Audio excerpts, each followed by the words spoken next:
ಮಂತ್ರಾಲಯ ಎಂದರೆ ಶ್ರೀ ರಾಘವೇಂದ್ರ ಸ್ವಾಮಿಯವರ ಪವಿತ್ರ ಕ್ಷೇತ್ರ. ಪ್ರತಿದಿನ ಲಕ್ಷಾಂತರ ಭಕ್ತರು ರಾಯರ ದರ್ಶನಕ್ಕೆ ಇಲ್ಲಿ ಆಗಮಿಸುತ್ತಾರೆ. ಇಂತಹ ಪವಿತ್ರ ಸ್ಥಳದಲ್ಲಿ ಭಕ್ತರಿಗೆ ಶಾಂತಿ, ಸ್ವಚ್ಛತೆ ಮತ್ತು ವ್ಯವಸ್ಥೆ ಸಿಗಬೇಕು ಅನ್ನೋದು ಎಲ್ಲರ ನಿರೀಕ್ಷೆ. ಇತ್ತೀಚೆಗೆ ನಾನು ಕೂಡ ಮಂತ್ರಾಲಯಕ್ಕೆ ಭೇಟಿ ನೀಡಿದ್ದೆ.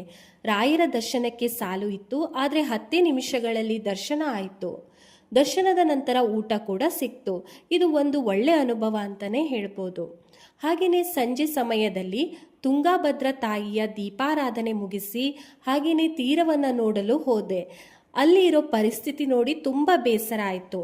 ನದಿ ತೀರದ ಬಳಿ ಅತಿಯಾಗಿರೋ ಕಸ, ಪ್ಲಾಸ್ಟಿಕ್, ಬಟ್ಟೆ ಎಲ್ಲಂದರೆ ಅಲ್ಲಿ ಮಲಮೂತ್ರ ವಿಸರ್ಜನೆಯನ್ನು ಮಾಡ್ತಾ ಇರೋದು ನೋಡಿ ಇವುಗಳೆಲ್ಲ ಪವಿತ್ರ ಸ್ಥಳಕ್ಕೆ ಸಿಗೋ ಗೌರವನ ಅಂತ ನನಗನ್ನಿಸ್ತು. ದೇವಸ್ಥಾನದ ಆಡಳಿತ ಮಂಡಳಿಗೆ ನನ್ನೊಂದು ವಿನಮ್ರ ವಿನಂತಿ. ಇದು ಆರೋಪ ಅಲ್ಲ, ನನ್ನೊಂದು ಅನುಭವದಿಂದ ಬಂದಿರೋ ವಿನಂತಿ ಮಾತ್ರ.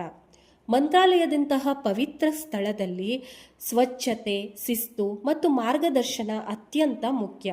ಸುರಕ್ಷತೆ ಅಂತ ಹೇಳಿದ್ರೆ ಪೊಲೀಸ್ ಕಾವಲು ಮಾತ್ರ ಅಲ್ಲ. ಸುರಕ್ಷತೆ ಅಂತ ಹೇಳಿದ್ರೆ ತುಂಗಾಭದ್ರಾ ತೀರದಲ್ಲಿ ಮಲಮೂತ್ರ ವಿಸರ್ಜನೆ ಮಾಡಬಾರ್ದು ಅನ್ನೋ ಸ್ಪಷ್ಟ ನಿರ್ದೇಶನವನ್ನು ನೀಡುವವರು, ಕಸ ಎಸಿಬಾರ್ದು, ಶಿಸ್ತು ಪಾಲನೆ ಮಾಡಿಸುವವರು, ಭಕ್ತರಿಗೆ ಎಲ್ಲಿ ಹೋಗಬೇಕು ಎಲ್ಲಿ ಹೋಗಬಾರ್ದು ಅನ್ನೋ ಮಾರ್ಗದರ್ಶನವನ್ನು ನೀಡುವವರು, ಪವಿತ್ರ ಸ್ಥಳದ ಮರ್ಯಾದೆಯನ್ನು ಕಾಪಾಡೋ ವ್ಯವಸ್ಥೆ.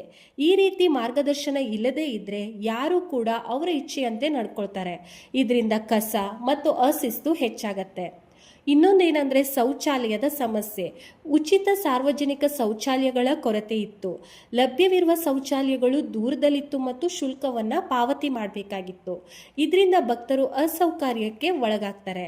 ಶೌಚಾಲಯದ ವ್ಯವಸ್ಥೆ ಸರಿಯಾಗಿದ್ದರೆ ಮಲಮೂತ್ರ ವಿಸರ್ಜನೆ ಸಮಸ್ಯೆ ಕೂಡ ಕಡಿಮೆಯಾಗತ್ತೆ. ದೇವಸ್ಥಾನದ ಆಡಳಿತ ಹಾಗೂ ಸಂಬಂಧಿತ ಅಧಿಕಾರಿಗಳಿಗೆ ನನ್ನೊಂದು ವಿನಂತಿ ಏನು ಅಂತ ಹೇಳಿದ್ರೆ, ತುಂಗಾಭದ್ರಾ ತೀರದಲ್ಲಿ ನಿಯಮಿತ ಸ್ವಚ್ಛತಾ ಕಾರ್ಯಗಳನ್ನು ಮಾಡಿಸಬೇಕು. ದೇವಸ್ಥಾನದ ಸುತ್ತಮುತ್ತ ಉಚಿತ ಅಥವಾ ಕನಿಷ್ಠ ಶುಲ್ಕದ ಶೌಚಾಲಯಗಳನ್ನು ನಿರ್ಮಾಣ ಮಾಡಬೇಕು. ಶಿಸ್ತು ಪಾಲನೆ ಮಾಡಿಸುವ ಮಾರ್ಗದರ್ಶಕರು ಅಥವಾ ಸ್ವಯಂ ಸೇವಕರನ್ನ ನೇಮಿಸಬೇಕು. ಕಸ ಹಾಕಬೇಡಿ, ಮಲಮೂತ್ರ ವಿಸರ್ಜನೆ ಮಾಡಬೇಡಿ ಅನ್ನೋ ಸ್ಪಷ್ಟ ಫಲಕಗಳನ್ನು ಎಲ್ಲ ಕಡೆಗೂ ಹಾಕೋದ್ರಿಂದ ಸ್ವಚ್ಛತೆಯನ್ನು ಕಾಪಾಡಬಹುದು. ಪವಿತ್ರತೆ ಅಂತ ಹೇಳಿದ್ರೆ ಕೇವಲ ಭಕ್ತಿಯಲ್ಲ, ವ್ಯವಸ್ಥೆ, ಸ್ವಚ್ಛತೆ ಮತ್ತು ಶಿಸ್ತು ಕೂಡ ಒಂದು ಪವಿತ್ರತೆಯ ಭಾಗ. ಮಂತ್ರಾಲಯವನ್ನು ಆದರ್ಶ ಪವಿತ್ರ ಕ್ಷೇತ್ರವನ್ನಾಗಿ ಉಳಿಸುವ ಜವಾಬ್ದಾರಿ ಎಲ್ಲರದ್ದು. ಇದು ನನ್ನ ಅನುಭವದಿಂದ ಬಂದಿರೋ ಒಂದು ವಿನಮ್ರ ವಿನಂತಿ. ದಯವಿಟ್ಟು ಗಮನ ಹರಿಸಿ.